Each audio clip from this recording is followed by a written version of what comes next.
విశాఖలో ఉద్రిక్త వాతావరణం చోటు చేసుకుంది. టైకూన్ హోటల్ దగ్గర రహదారి మూసివేతకు నిరసనగా జనసేన మహాధర్నా చేపట్టింది. ధర్నాలో పాల్గొన్న నాదెండ్ల మనోహర్ ను పోలీసులు అదుపులోకి తీసుకున్నారు.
ఎంపీ ఎంవివి సత్యనారాయణకు వ్యక్తిగత లబ్ధి చేయడానికే ఈ రహదారి మూసివేశారని జనసేన ఆరోపిస్తోంది.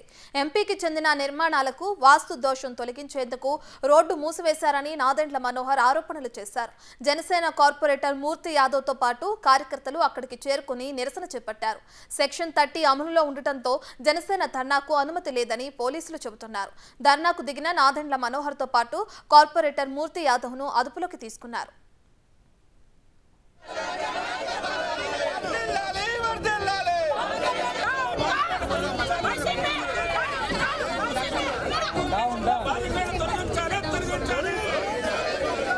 ప్రజలకు ఇబ్బంది పెట్టే బారికేడ్లు తొలగించాలి.